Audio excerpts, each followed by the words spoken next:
할렐루야. 예, 반갑습니다. 이렇게 여러분들 우중에 수요 예배로 함께 동참해 주신 여러분들에게 다시 한번 감사의 말씀을 드리고, 오늘 우리가 함께 읽을 성경 말씀은 신명기 16장 18절에서부터 20절까지가 되겠습니다. 신명기 16장 18절에서부터 20절까지입니다. 네, 천천히 합독하시겠습니다. 내 하나님 여호와께서 내게 주시는 각 성에서 내 지파를 따라 재판장들과 지도자들을 둘 것이요, 그들은 공의로 백성을 재판할 것이니라. 사람을 외모로 보지 말며 또 뇌물을 받지 말라. 뇌물은 지혜자의 눈을 어둡게 하고 의인의 말을 굽게 하느니라. 너는 마땅히 공의만을 따르라. 그리하면 내가 살겠고 내 하나님 여호와께서 내게 주시는 땅을 차지하리라. 아멘. 오늘 설교 제목은 이스라엘의 법정신이라고 하는 제목을 갖고 여러분들과 은혜를 나누고자 합니다. 이것을 위해서 신명기 지금 16장 18절에서부터 20절까지 본문을 선택했습니다. 그런데 이제 사실은 신명기 16장 에서부터 적어도 19장까지 전체가 다 이러한 문제를 다루고 있습니다. 그 중에서 이제 18절서부터 시작하는 이유는 뭐냐면 16장 18절에서부터 재판관에 관해서 언급하고 있는 것을 볼 수가 있어요. 그래서 그 내용이 이제 13절까지 17장 13절까지 쭉 전개가 됩니다. 그 다음에 이제 17장 14절에서부터 17장 20절까지 17장 맨 끝입니다. 여기까지가 이제 이스라엘 왕에 관해서 다뤄지고 있습니다. 이스라엘 왕은 어떻게 살아야 되느냐라고 하는 문제죠. 그 다음에 이제 18장 1절 여기에서부터 이제 18장 14절까지 여기에서는 레위와 제사장에 관해서 다뤄집니다. 그 다음에 이제 맨 끄트머리로 18장 15절에서부터 22절까지 여기 보면 예언자 선지자에 관해서 이야기하고 있습니다. 그러고 나서 이어지는 내용이 도피성에 관한 내용입니다. 자, 이 16장 18절 이전에 언급되고 있는 것은 절기입니다. 그런데 그 절기와 사람과의 관계가 언급되어 있습니다. 그래서 성경은 하나님에 관한 책이지만 사람에 관한 책입니다. 언제든지 관심이 사람에게 있습니다. 우리가 사람을 어떻게 대해야 될 것인가, 사람과 어떤 관계를 가져야 될 것인가, 그리고 하나님께서는 그 사람에 대해서 어떤 뜻을 갖고 계시는가, 이런 것들이 관심의 초점입니다. 근데 그래서 성경에서 가장 중요한 요소는 하나님 다음에 사람입니다. 그래서 그 앞과 뒤 이게 다 사람의 문제입니다. 그래서 그 어떤 사람에 관한 얘기를 하고 있는가라고 하는 것은 이제 조금 이따가 우리가 한번 살펴보겠습니다.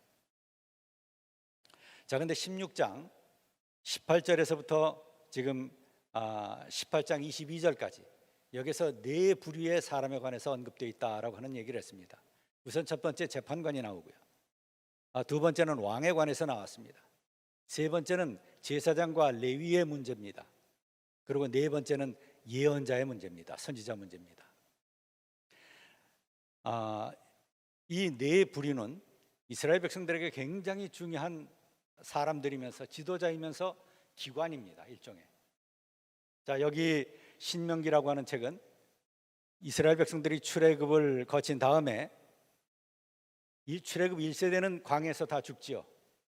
그러고 나서 출애굽 2세대를 향해서 너희가 이스라엘 땅에 들어가면 이렇게 살아야 되고 이러이러한 사람들을 세워야 되고 이러한 조직으로 살아라 라고 하는 명령을 주신 겁니다. 그러니까 일종의 헌법과도 같은 그러한 귀한 책입니다. 자, 그 중에서 지금 16장 18절에서부터 18장 22절까지 여기서 네 부류의 사람에 관해서 지도자들에 관해서 얘기하고 있다. 재판관에 관해서 먼저 얘기하고 있습니다. 우리가 지금 읽은 본문. 그래서 여기서 재판관이 어떻게 살아야 되는가, 그의 직임이 무엇인가, 어떤 사명을 갖고 있는 사람들인가, 그리고 왜 중요한가, 이게 제일 먼저 언급됩니다. 우리의 일상의 삶 속에서 가장 중요한 요소 중에 하나가 이 법의 문제입니다. 우리가 사법부가 우리 지금 현대 국가에서도 사법부가 이게 부패하게 되면 그 나라는 존속의 위험이 있습니다. 사법부가 신뢰를 얻지 못하게 되면 그 나라는 더 이상 믿을 데가 없는 거예요. 힘없는 사람이 어디 가서 하소연합니까? 억울한데, 자기가 피해를 입었는데 그것을 복구해야 되고 그것을 회복했으면 좋겠는데 어디 호소할 데가 없습니다. 그 사법부가 부패하게 되면, 그리고 힘 있는 사람의 입장에서 모든 것을 다 해결하려고 하면, 그러면 힘없는 사람 어디 가서 호소합니까? 이러한 세상은 있어서는 안 된다라고 하는 것이 바로 이 본문의 의미입니다. 그래서 제일 중요한 거예요, 이것이. 이건 여러분들이 우리의 일상의 삶 속에서 우리나라 신문지상의 매스컴을 통해서 사법부가 참 제대로 우리가 기대하는 것만큼 제대로 하지 못하는 경우가 얼마나 많이 있습니까? 그럴 때 제일 답답한 거예요. 나도 뉴스를 보면서 가장 답답한 순간이 사법부의 문제입니다. 행정부가 잘못한 것 잘못할 수 있어요. 그것도 큰 문제지만 더 중요한 것은 사법부입니다. 사법부가 제대로 역할을 감당하지 못하고 사람의 문제를 제대로 다스리지 못하면 거기에는 소망이 없는 거예요. 더더군다나 힘없는 사람에게는 더더군다나 소망이 없어요. 나라의 미래가 암담한 겁니다. 내가 늘 평소에 뉴스를 접하면서 제일 가슴 아프고 정말 이것은 안 되겠다라고 하는 생각을 가졌던 때가 바로 이러한 문제가 발생할 때입니다. 그래서 여기 제일 먼저 언급되는 것이 사법부의 문제입니다. 재판의 문제입니다. 거기에서 그 본문을 다시 한번 제가 읽겠습니다. 네 하나님 여호와께서 내게 주시는 각 성에서 네 지파를 따라 재판장들과 지도자들을 둘 것이요. 이건 필요한 겁니다. 재판관이 없으면 누가 그것을 중재해 줄 사람이 없습니다. 판단해 줄 사람도 없고요. 여러분들이 손해를 입었을 때, 피해를 입었을 때 그것을 보상해 주거나 보장해 주거나 또 지켜줄 사람이 아무도 없어요. 회복시켜 줄 사람이 없습니다. 그래서 하나님께서도 이것을 보시는 거죠. 이스라엘 백성들이 가나안 땅에 들어가면 틀림없이 여러 가지 문제가 생길 것이다. 힘 있는 사람이 힘없는 사람의 것을 빼앗을 수도 있고, 거짓으로 속여서 사기를 쳐서 그 사람에게 손해를 끼칠 수도 있고, 또 이런 것은 사람과 사람 사이, 또 집안과 집안 사이의 문제일 수도 있지만 남자와 여자 사이일 수도 있을 수 있잖아요. 결혼을 잘못할 수도 있어요. 속아서 결혼할 수도 있어요. 인생을 망치는 거죠. 어디 하소연할 데가 없습니다. 그래서 이러한 일이 발생을 하면 이것을 반드시 정확하게 공정하게 중재해 줄 사람이 필요하다라고 하는 거죠. 그래서 이것을 하나님께서 허락하셨어요. 그리고 19절 보시게 되면 너는 재판을 굽게 하지 말며 사람을 외모로 보지 말며 또 뇌물을 받지 말라. 뇌물은 지혜자의 눈을 어둡게 하고 의인의 말을 굽게 하느니라. 뇌물은 다양한 성격의 뇌물일 수 있습니다. 현금으로 주는 수도 있겠죠. 또 다른 여러 가지 형태의 서비스를 제공할 수도 있겠죠. 또 다른 약속을 할 수도 있겠죠. 수도 없이 많은 뇌물의 형태가 있을 수 있습니다. 그렇게 해서 어떻게 해요? 힘없는 사람을 더 힘들게 만드는 것입니다. 그런 문제가 발생했을 때, 재판의 문제, 송사 문제가 발생했을 때 누구의 힘을 들어줘요? 힘 있는 사람, 자기에게, 이 재판관에게 유익이 되는 사람, 뇌물을 줄 수 있는 사람, 내가 덕을 볼 수 있는 사람, 그 사람에게 힘을 실어주는 거죠. 이런 일이 있어서는 안 된다라고 하는 겁니다. 이것이 불공정입니다. 바로 이러한 것을 온전히 지도자라면, 재판관이라면 여기서 이런 불의를 저질러서는 안 된다. 이것을 지금 이스라엘 백성들에게 명령하고 있습니다. 20절 보시면 너는 마땅히 공의만 따르라. 그리하면 네가 살겠고 네 하나님 여호와께서 네게 주시는 땅을 차지하리라. 이게 하나님의 선물입니다. 이 복되게 살게 하겠다라고 하는 건 하나님의 약속입니다. 이게 재판관입니다. 이게 사법부입니다. 그 다음에 두 번째 보시면 17장 14절 이하 이스라엘 왕에 관해서 얘기합니다. 너희들에게 왕이 필요할 것이다. 왕이 없으면 혼란의 시대를 맞을 수밖에 없겠죠. 사사시대, 그 시대는 왕이 없던 시대입니다. 하나님께서 권력을 몰아주지 않으셨어요. 그래서 일사불란하게 적들이 침공을 할 때 일사불란하게 움직일 수 없었습니다. 군대를 소집할 수 없었어요.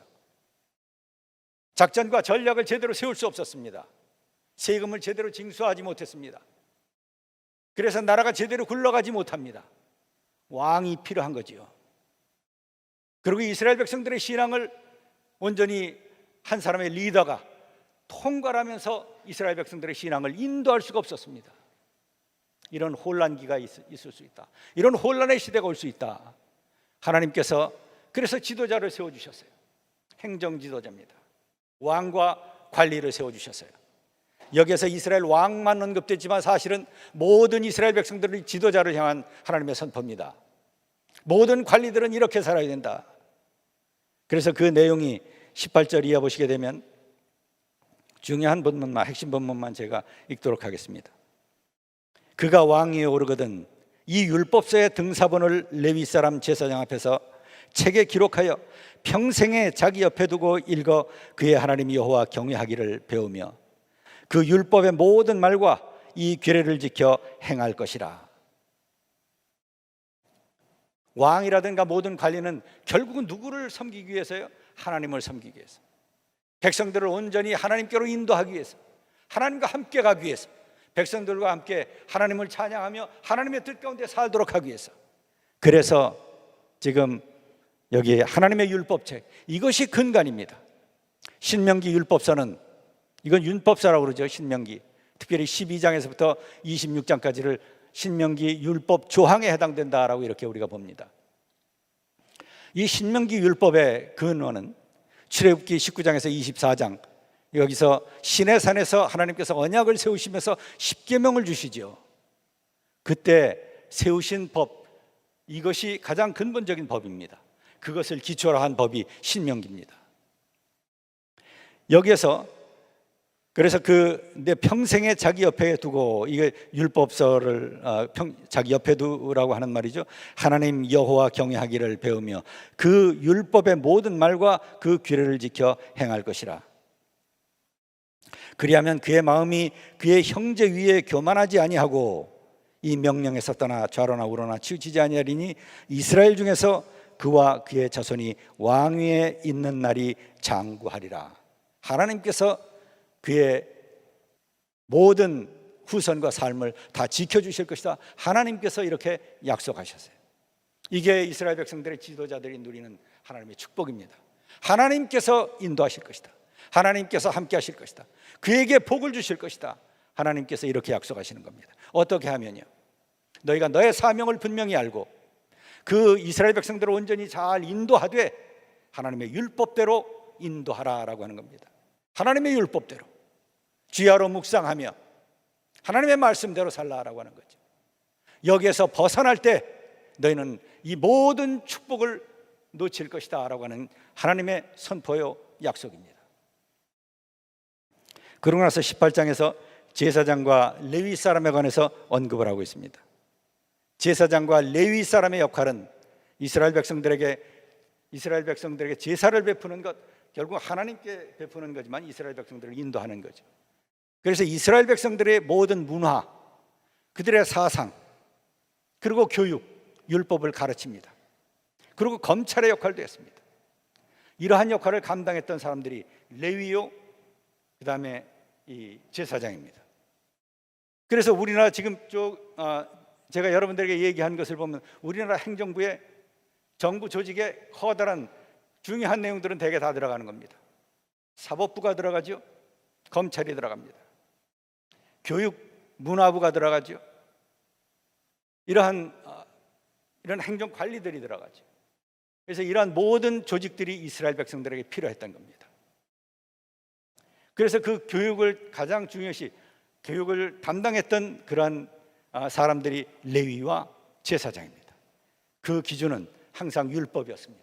율법을 가르치는 거죠.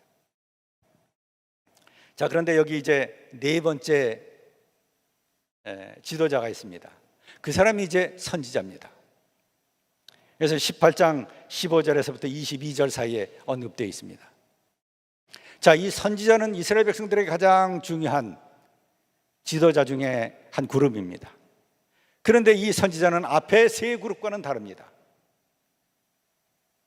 앞에 세 그룹 선지자를 포함한 모든 사람들은 다 모세율법에 기준한 하나님의 율법 중심의 삶을 살도록 해라, 하나님의 말씀으로 돌아가라라고 하는 것을 선포하고 그것을 기초로 해서 가르치고 인도했던 사람들입니다. 그것을 기초로 해서 재판을 하고 그걸 기초로 해서 행정을 감당했던 사람들이 앞에 세 부류의 사람들입니다. 재판관과 그리고 왕과 관리, 그 다음에 레위와 제사장. 여기에 선지자도 역시 마찬가지로 똑같이 그렇습니다. 하나님의 다스림의 원칙이 무엇인가? 하나님이 누구신가? 십계명의 원칙에 따라서 나 이외에 다른 신을 섬겨서는 안 된다. 오직 여호와 한 분만을 섬기도록 하는 것. 내 이웃을 내 몸처럼 사랑하라라고 하는 것. 인간 관계 문제에 초점을 맞춰서 그러한 삶을 온전히 살도록 하는 것. 바로 이것이 율법의 근간입니다. 여기에 따라서 치리하고 여기에 따라서 살도록 해라. 자, 똑같이 선지자도 그러한 역할을 했어요. 자, 그런데 선지자는 다른 면이 있습니다. 특별히 이스라엘의 위대한 선지자들을 중심으로 해서 본다면 앞에 세 부류의 사람들은, 세 부류의 지도자들은 율법이 있음에도 불구하고 이것을 왜곡했습니다. 하나님의 율법의 말씀, 율법에 따라서 치리해라라고 이렇게 하나님께서 명령하셨음에도 불구하고 그들은 이것을 왜곡했던 사람입니다. 정부에서 이 한 나라에서 가장 힘 있는 것이 어디죠? 지금부터 3000년 전 이때 고대 이스라엘에서는 왕권입니다. 절대 권력이죠. 군사를 가지고 있습니다. 모든 돈을 다스릴 수 있습니다. 바로 이것이 왕권입니다. 그가 모든 경제를 좌지우지합니다. 한 사람을 부자로 만들려면 만들 수도 있고 한 사람을 완전히 그 사회에서 퇴출시키려면 퇴출시킬 수도 있는 바로 그러한 사람이 왕권을 가지고 있는 왕이었습니다. 사람들이 누구에게 잘 보여야 될까요? 당연히 왕권입니다. 왕과 가장 가까운 사람들에게 이제 잘 보이려고 노력을 합니다. 그 사람의 입맛에 맞게 모든 것을 처리를 합니다. 재판관도 마찬가지입니다. 재판관이 누구의 입맛에 맞게 재판을 해야 되겠어요? 가진 사람, 힘 있는 사람, 왕, 이러한 사람들에게 맞게 행동합니다. 우리나라 사법부 똑같이 그랬잖아요, 한동안. 지금도 뭐 마찬가지고 옛날에도 그랬고. 이것이 너무 사람을 답답하게 만드는 겁니다. 정말 이 나라에 희망이 있는가? 그렇게 자문할 만큼 심각한 것이 사법부의 타락입니다. 그런데 다 왕권을, 다 권력자를 바라보면서 모든 일들을 행합니다. 레위와 제사장 어떨까요? 똑같이 마찬가지입니다. 그들이 성직자입니다. 지식인입니다. 교육자입니다. 그럼에도 불구하고 그들의 순수성을 다 잃어버리는 겁니다. 내 후손들에게 무엇을 가르쳐야 될지, 무엇을 전달해야 될지, 내가 무엇을 실천해야 될지 다 잊어버리는 겁니다. 무엇의 노예가 돼서요? 권력이라고 하는 것의 노예가 돼서 그거 다 망각하고 사는 겁니다. 그런 것들이 다 도적인 겁니다. 행정관리 어떻습니까? 똑같이 마찬가지로 그렇습니다. 움직이지 않습니다. 권력 가진 자가 얘기를 해야 움직입니다. 힘없는 사람이 얘기해봐야 그건 아무런 소용도 없어요. 다 왜곡해버립니다. 다 거짓말로 만들어버립니다. 이것이 우리가 보는 우리의 세상인 거예요. 이스라엘에도 똑같이 그랬습니다. 법이 있으되 법이 지켜지질 않았어요. 뭐가 잘못됐어요? 사람이 잘못됐어요. 모두 존경받는 지도자지만 그들이 다 왜곡된 삶을 살았던 겁니다. 엉뚱한 것을 바라보며 살았어요. 진정으로 하나님을 바라보며 살아야 되는데 사람을 바라보며 살았고, 권력을 바라보며 살았고, 미래의 안락을 바라보며 살았습니다. 이것이 그 당시 지금부터 3000년 전의 타락의 원인이었습니다. 똑같은 법을 소유하고 똑같은 방향으로 간다라고 생각하고 그렇게 알고 있었습니다. 이런 사람들을 기득권이라고 합니다. 그런데 여기에서 자유로운 사람이 한 부류가 있었습니다. 그 사람들이 바로 선지자입니다. 선지자 가운데도 거짓 선지자가 있고 참 선지자가 있었습니다. 권력에 아부하지 않는 선지자가 있었습니다. 권력에 노란하지 않는 선지자가 있었습니다. 아무리 많은 핍박을 받고 목숨의 위협이 닥쳐도 굳굳이 서서 오직 하나님만 의지하며 하나님의 영의 역사에 사로잡혀서 하나님 말씀만을 온전히 전가했던 그런 사람들이 있었습니다. 이스라엘 백성들 사이에서는 오히려 이 사람들이 무시당했습니다. 너희들이 무슨 힘이 있기에, 너희들이 무슨 배경을 가지고, 너희들이 무슨 힘으로, 너희들이 무슨 권리로 우리 이스라엘 백성들을 향해서, 왕을 향해서, 재판관을 향해서, 이 모든 유지를 향해서, 이 내놓으라 하고 하는 이런 모든 사람들을 향해서 내가 질타의 말씀을 선포하느냐? 너희들 말씀의 권위가 어디에 있느냐? 이렇게 하고 감옥에 갇히고 또 차고에 채우고 매질하고 죽임을 당하는 것이 선지자들의 삶의 모습이었습니다. 이것이 그 시대의 삶의 모습이었어요. 선지자도 똑같이 마찬가지로 다른 세 부류의 지도자들과 함께 율법 중심으로 살려고 했던 사람입니다. 이스라엘의 이것이 법정신, 올바른 법정신을 가지고 살려고 했던 겁니다. 공평이었었습니다. 공의였었습니다. 진정한 사랑이었었습니다. 감정적인 얄팍한 사랑이 아니라 공의를 근거로 한 참다운 사랑, 공평을 근거로 한 참다운 사랑, 용기를 가지고 있는 참다운 사랑, 이것을 온전히 실천해야 우리가 살 수 있다. 이것이 하나님의 뜻이요, 이것이 주님의 예수 그리스도의 뜻이다. 이것을 알았던 사람들이 바로 선지자였습니다. 그들은 담대했습니다. 그들은 믿을 것이 아무것도 없었어요. 의지할 것 없었습니다. 그들은 재산도 없었습니다. 모든 것을 다 내려놓은 상태였었어요. 그들은 권력이 없지요. 왕권을 가지고 그들을 치면 그냥 그대로 없어지고 마는 그런 아주 연약한 인간일 뿐입니다. 오죽하면 아합 시대에 엘리야라고 하는 그 담대한 용맹한 선지자가 제가 하나님께 특심하였나이다. 그러나 이게 어찌된 일입니까? 제가 내 사랑하는 동료들이 다 죽었습니다. 저를 죽여주십시오. 이것이 예언자들의 삶의 모습이었어요.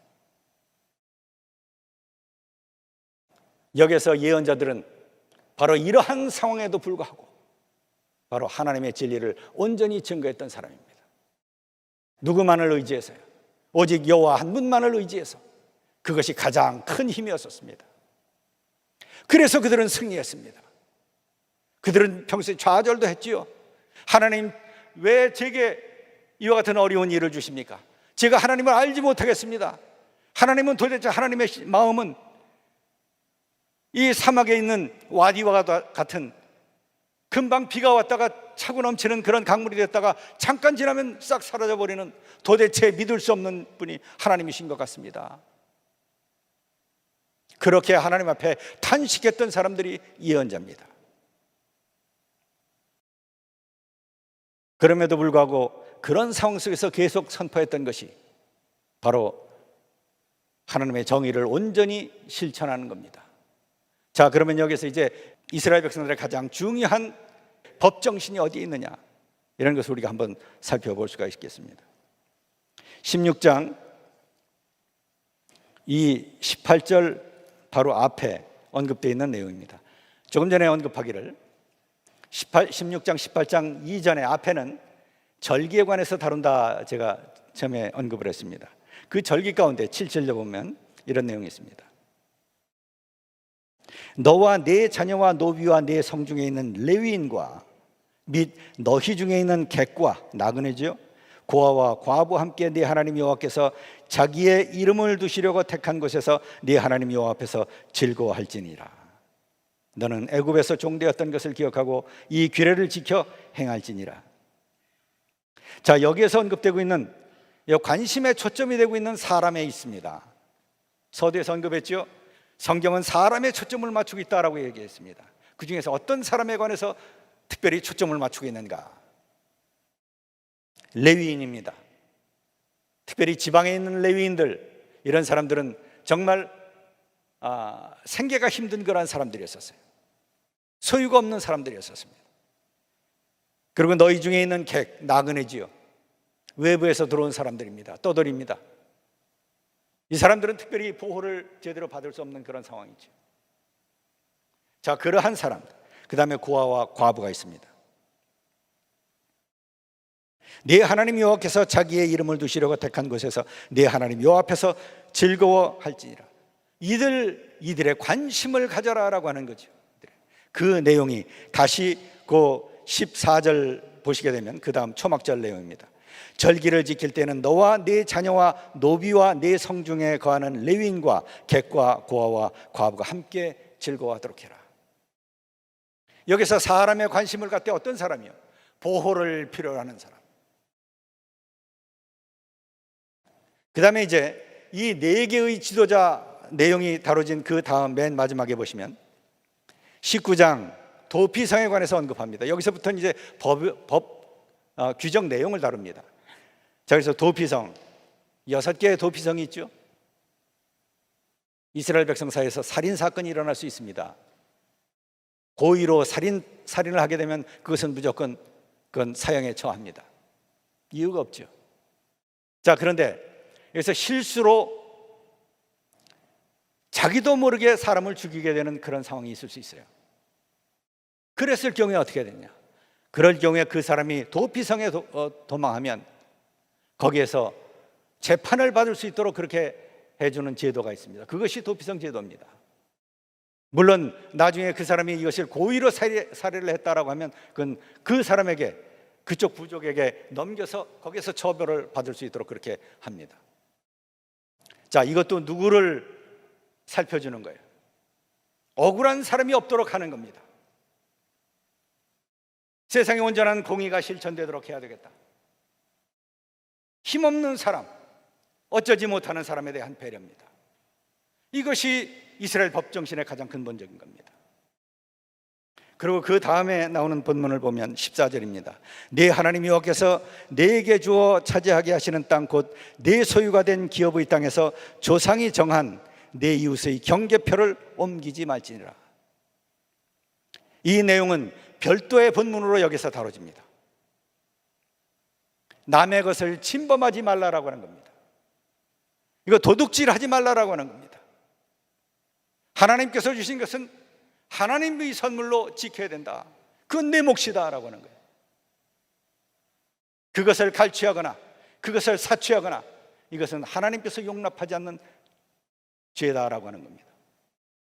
이스라엘 백성 사이에서는 결코 이런 일이 있어서는 안 된다라고 하는 겁니다. 이러한 불의가 있어서는 안 된다라고 하는 거예요. 만약에 이것이 허용이 되면 짐승의 세상이 되어버립니다. 힘 있는 자가 모든 것을 다 갈취합니다. 하나님께서는 이스라엘 백성들에게 이와 같은 사회가 되기를 원하셨어요. 너희는 서로 돕도록 해라. 너희는 서로 지켜주기를 해라. 서로 존중해줘라. 서로의 권리를 지켜주도록 해라. 이것이 삶의 가장 중요한 원칙이기 때문에 그렇습니다. 이것이 무너지면 다 무너지는 겁니다. 남의 것 아주 적은 것 하나라도 내가 그것을 뺏거나 내가 그것을 갈취하거나 그것을 사취하게 되면 이건 뭐예요? 내 몸의 일부를 침해하는 겁니다. 나를 구타하는 것과 똑같은 겁니다. 그것이 그 사람에게 가장 중요한 재산이라고 하면 그 사람의 목숨을 끊는 것과 똑같은 거예요. 그래서 하나님께서는 내가 정해준 지경 그것을 경계석을 옮기지 말라라고 하는 겁니다. 십계명에도 가장 중요한 요소 중에 하나, 살인하지 말라, 도둑질하지 말라. 이것이 인격을 침해하는 것이기 때문에 그렇습니다. 우리의 인간 삶 자체, 내 생명을 침해하는 것이기 때문에 그렇습니다. 물건 자체, 누군가가 내 책을 가져갔다, 누군가가 내 시계를 가져갔다, 그건 물건 자체 하나만 없어지는 것으로 끝나는 것이 아닙니다. 물건만 가지고 간 것으로, 물건만 손해본 것으로 끝난다면 하나님께서 이와 같은 명령을 우리들에게 하시지 않습니다. 그것은 큰 문제가 안 되기 때문에, 그것은 복구할 수도 있기 때문에. 그러나 하나님께서 여기서 우리들에게 말씀하시는 것, 그 이스라엘의 법정신은 너는 다른 사람의 권리를 침해하지 말라. 그건 그 사람의 생명을 짓밟는 것이다. 그 사람의 인격과 인권을 짓밟는 것이다. 이것이 이스라엘의 법정신입니다. 그래서 이사야서를 보게 되면 이런 말씀이 있습니다. 우선 아모스서부터 보겠습니다. 이 선지자 가운데서 8세기, 7세기 가장 위대한 문서 예언자라고 하는데, 그 말씀이 문서로 기록됐다고 해서 문서 예언자 이렇게 얘기합니다. 그 최초의 예언자가 아모스입니다. 거기에서 10절 이하의 말씀을 보면 이런 말씀이 있습니다. 무리가 성문에서 책망하는 자를 미워하며 정직히 말하는 자를 싫어하는도다. 여기서 성문이라고 하는 것은 재판장입니다. 이스라엘 백성들은 성문 어귀에서 재판을 했습니다. 거기에 사람들이 많이 모이는 곳이고요, 거기서 장도 씁니다. 그래서 많은 사람들이 보는 앞에서, 많은 사람들이 지켜보는 앞에서, 눈이 많잖아요. 여기에서 재판을 하도록 하라. 성문 어귀에서 재판을 합니다. 그런데 무리가 성문에서 책망하는 자를 미워하며 정직히 말하는 자를 싫어하는도다. 여기서 연설도 하는 거죠. 여기서 발표도 합니다. 너희가 힘없는 자를 밟고 그에게서 미래의 부당한 세를 거두었은즉 너희가 비록 다듬은 돌로 집을 건축하였으나 거기 거주하지 못할 것이요, 아름다운 포도원을 가꾸었으나 그 포도주를 마시지 못하리라. 너희의 허물이 많고 죄악이 무거움을 내가 아노라. 너희는 의인을 학대하며 뇌물을 받고 성문에서 가난한 자를 억울하게 하는 자로다. 재판을 왜곡시키는 겁니다. 그러므로 이런 때에 지혜자가 잠잠하나니 이런 악한 때민이라. 너희는 살려면 선을 구하고 악을 구하지 말지어다. 만군의 하나님 여호와께서 너희의 말과 같이 너희와 함께 하시리라. 너희는 악을 미워하고 선을 사랑하며 성문에서 정의를 세울지어다. 만군의 하나님 여호와께서 혹시 요셉의 남은 자를 불쌍히 여기시리라. 그리고 22절 이하에서 보시면 너희가 내게 번제나 소제를 드릴지라도 내가 받지 아니할 것이요, 너희의 살찐 희생의 화목제도 내가 돌아보지 아니하리라. 네 노랫소리를 내 앞에서 그칠지어다. 네 비파소리도 내가 듣지 아니하리라. 오직 정의를 물같이 공의를 마르지 않는 강같이 흐르게 할지어다. 이것이 이제 아모스를 통해서 이스라엘 백성들에게 선포하신 하나님의 말씀이었습니다. 그 다음에 이사야 1장 15절에서부터 한 20절까지 제가 읽도록 하겠습니다.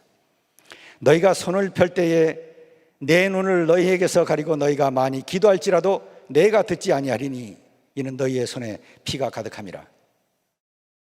너희는 스스로 씻으며 스스로 깨끗하게 하여 내 목전에서 너희 악한 행실을 버리고 행악을 그치고 선행을 배우며 정의를 구하며 학대받는 자를 도와주며 고아를 위해서 신원하며 고아의 억울함을 풀어주려는 거죠. 과부를 위하여 변호하라 하셨느니라. 여호와께서 말씀하시되 오라 우리가 서로 변론하자. 너희의 죄가 주홍 같을지라도 눈과 같이 희어질 것이요 지능같이 붉을지라도 양과 같이 희게 되리라. 너희가 즐겨 순종하면 땅의 아름다운 소산을 먹을 것이요 너희가 거절하여 배반하면 칼에 삼켜지리라. 여호와의 입의 말씀이니라. 이렇게 되어 있어요. 여기서도 예언서에서도 관심의 초점이 어디에 있어요? 여기서 객과 같은 사람, 나그네 같은 사람, 고아와 과부에 있습니다. 힘없는 사람을 도와주는 것, 거기에 관심을 가지고 있는 거죠. 사람에 관해서 관심을 갖고 있습니다. 사람의 사회에 관해서 관심을 갖고 있어요. 그 중에서 특별히 하나님은 어떤 사람에 더 초점을 맞추고 있다고요? 힘없는 사람. 이것은 그 시대에 지금부터 3000년 오늘도 똑같이 마찬가지로 힘없는 사람은 항상 피해를 보게 돼 있어요.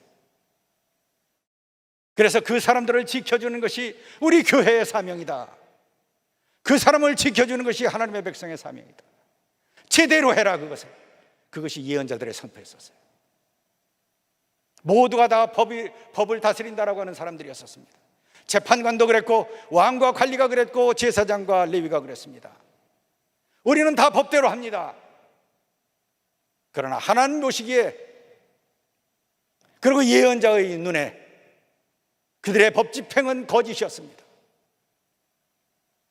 적당히 표면만 얼개를 맞출 뿐 속으로는 다 자기 속만 챙기는 그러한 아주 사악한 그런 처신들이었습니다.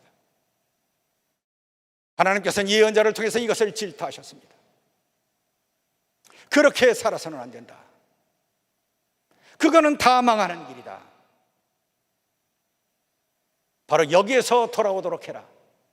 다음대의 왕을 질타했고요, 다윗을 질타했고 아합을 질타했습니다.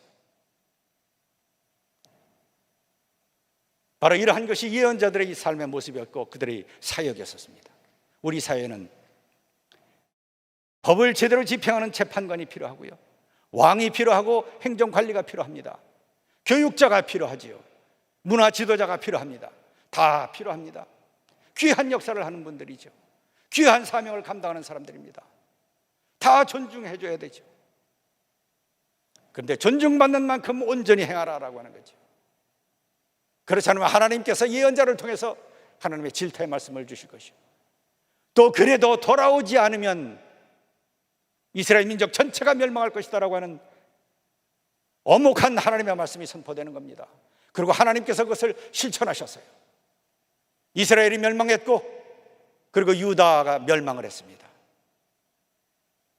그래도 이스라엘 백성들은 돌아오지 않았어요. 그래서 마지막 보내주신 분이 예수 그리스도십니다. 예수 그리스도는 고아를 사랑하셨고 어린아이를 사랑하셨어요. 부녀자, 보호받지 못하는 부녀자를 사랑하셨어요. 가난한 사람을 끌어안으셨어요. 그리고 그들을 온전히 다스리지 못하는, 그들이 온전한 사랑과 정의를 그리고 공의를 베풀지 못하는 바리새와 사두개와 왕권을 향해서 질타하셨습니다. 회칠한 무덤이라고. 그것이 우리 하나님, 우리 예수 그리스도의 사역이었습니다. 이스라엘의 법정신은 그대로 예수 그리스도께로 이양되었습니다. 그 예수 그리스도께서 우리를 부르십니다. 돌아오라, 돌아오라. 회개하고 돌아오라. 우리는 후회는 잘합니다. 후회라고 하는 것은 그저 자기 연민입니다. 이때 내가 이렇게 했으면 그걸로 끝나는 겁니다. 내가 좀 더 좋은 것을 얻을 수 있었을 텐데.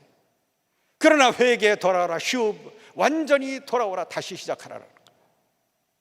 지금 가던 길에서 그 방식대로가 아니라 완전히 다른 길로, 다른 방식으로 살아라. 이제 새 출발해라. 그것이 회개입니다. 그렇게 하면 너는 새 사람이 될 것이다. 옛 것은 다 지나갔노라. 우리 모두는 이와 같은 부르심을 입었습니다. 일상의 삶 속에서 이와 같이 회개의 자세가 있어야 됩니다. 우리는 늘 죄를 저지를 수 있습니다. 죄를 저지르며 살지요. 그러나 죄를 저지르는 것, 그것도 심각한 문제입니다. 그러나 그것보다 더 심각하고 정말로 어리석은 일, 그것은 회개하지 않는 겁니다. 자기가 죄를 저지른 것, 그 죄를 알면서도 그것을 끌고 가는 거예요. 버텨보겠다는 거죠. 행복하지 않습니다. 회개하기 전에는 행복하지 않습니다. 자신의 죄를 인정을 하고 정말 내가 잘못했습니다, 하나님. 그리고 누구에게가 상해를 가했다면 정말 그분에게 가서 잘못했다고 사죄를 해야죠. 진정성 있게. 어떻게 했으면 좋겠습니까? 이렇게 물어야지요. 하나님께서는 그 기회를 허락해 주셨어요. 그런데 어리석은 인간은 그것을 알지 못합니다. 돌이킬 줄 모르는 겁니다. 이게 불쌍한 거예요. 이게 불쌍한 거예요. 돌이킬 줄 모르는 것이 불쌍한 겁니다. 그래서 평생 짐을 앓고 살아가는 거죠. 그 인생 얼마나 불쌍합니까? 하나님께서 간단한 길을 우리들에게 허락하셔 주셨는데 한꺼번에 매도 한 번에 맞는 게 낫지 그걸 그냥 짊어지고 가려고 그러는 거예요. 이런 불쌍한 인간들이 있어요. 그건 본인에게 결코 행복하지 않습니다. 평생이. 그러나 자기가 잘못이 있으면 그것을 그냥 한 번에 탁 털어버리면 되는 거죠. 그리고 회개하는 겁니다. 우리 하나님 이렇게 크고 감사한 분이에요. 우리 모두는 다 죽을 죄도 짓습니다. 죽을 죄도. 그럼에도 불구하고 하나님께서는 우리들에게 살 길을 주시는 거예요. 다 살 길을 주셨어요. 그래서 회개가 중요한 겁니다. 그래서 일상의 회개가 중요한 거예요. 이것이 겸손입니다. 겸손하지 않은 자는 결코 회개할 수 없어요. 겸손하지 않은 자는 결코 성장하지 않습니다. 겸손하지 않은 자는 결코 행복할 수 없어요. 영원한 하나님의 축복을 받아들일 수 없습니다. 겸손하지 않는 자는 믿음을 가질 수 없습니다. 왜요? 자기 자신을 믿는데 믿음의 대상이 없는 겁니다. 인생 80, 90, 100 이 시대로 다 끝나는 것으로 생각해요. 그래서 잘 알량한 자존심을 지키기 위해서 끝까지 죄를 안고 가려고 하는 겁니다. 이런 불쌍한 인간이죠. 하나님께서 그와 같이 이처럼 커다란 기회를 주셨는데도 계속 부르시는데도 그래서 우리 하나님께서 감사한 것이고 예수 그리스도께서 오신 이처럼 감사한 거예요. 이스라엘의 법의 정신, 사람을 사랑하는 겁니다. 약자를 사랑하는 겁니다. 인권을 존중하는 겁니다. 서로를 존중하는 거죠. 서로 사랑하는 겁니다. 자기 자신을 지키기 위해서 자기 자신이 자기 자신을 사랑하기 위해서 뭐가 필요할까요? 회개하고 돌아와서 내가 정결한 하나님의 백성이 되었다라고 하는 것을 내가 스스로 인정할 수 있을 때입니다. 내가 이제 고귀한 백성이 되었다라고 하는 것을 내가 알 때 그때 내 자존감이 올라가는 겁니다. 그때 행복이 시작되는 거예요.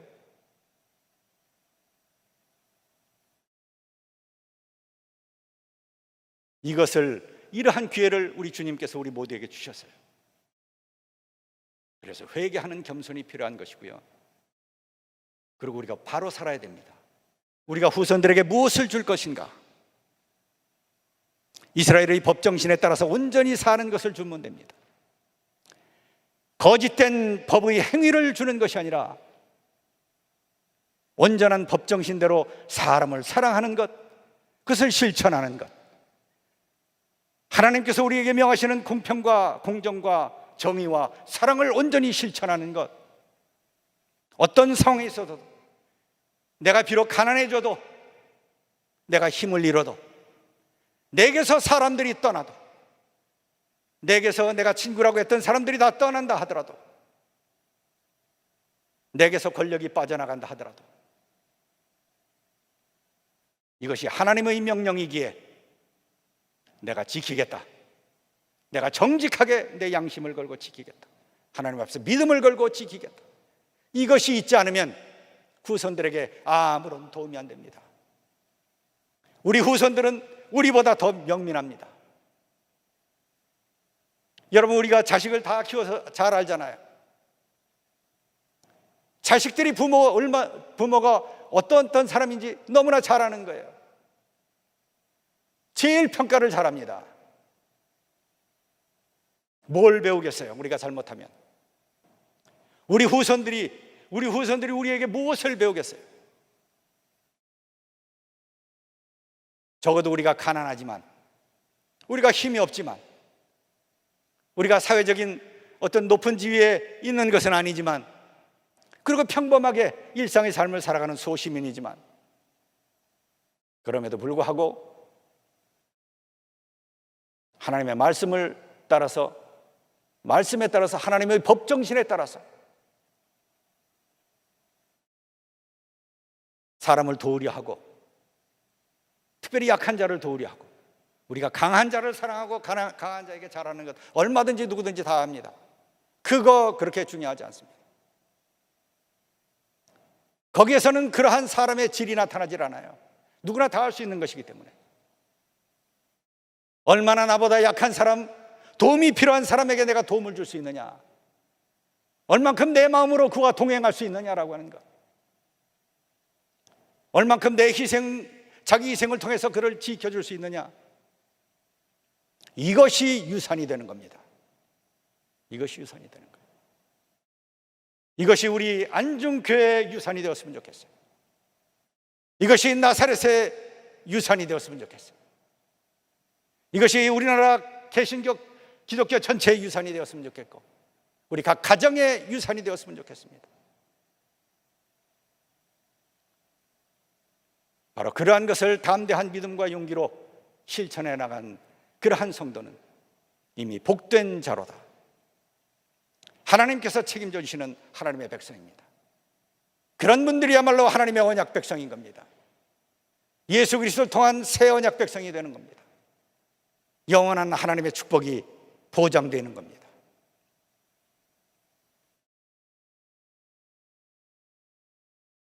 그래서 우리 자신을 위해서, 그리고 우리 하나님 나라를 위해서, 하나님 영광을 위해서 우리가 이러한 문제를 마음속 깊이 한번 생각해 보고, 내가 우리 후손들에게, 또 우리 교회가 우리 후손들에게, 우리 나사렛 교회가 우리 후손들에게, 우리 선배 목회자들이 후배 목회자들에게, 선배 지도자들이 후배 지도자들에게 무엇을 남길 것인가? 우리가 어떤 노력을 했다라고 우리가 얘기할 수 있을 것인가? 우리가 무엇을 잘못했는가? 우리는 진실로 회개했는가? 우리 스스로를 바로잡아가기 위해서 노력했는가? 이런 것을 우리가 마음 깊이 생각하면서 우리의 삶을 다시 한번 점검하고 새로운 미래를 향해서 도약해 갈 수 있는, 그래서 우리 모든 기독교인들이 이 사회에서 정말 빛과 소금이 될 수 있는 참다운 거룩한 민족, 참답게 구별된 하나님의 백성, 그래서 앞에 나가서 지도할 수 있는 그러한 지도자로서의 하나님 나라의 일꾼들이 다 될 수 있기를 소망합니다. 바로 우리 함께 생각하고 함께 기도하고 함께 결단할 수 있는 우리 사랑하는 모든 안중교회 성도님들이 다 되시길 주님의 이름으로 축원합니다.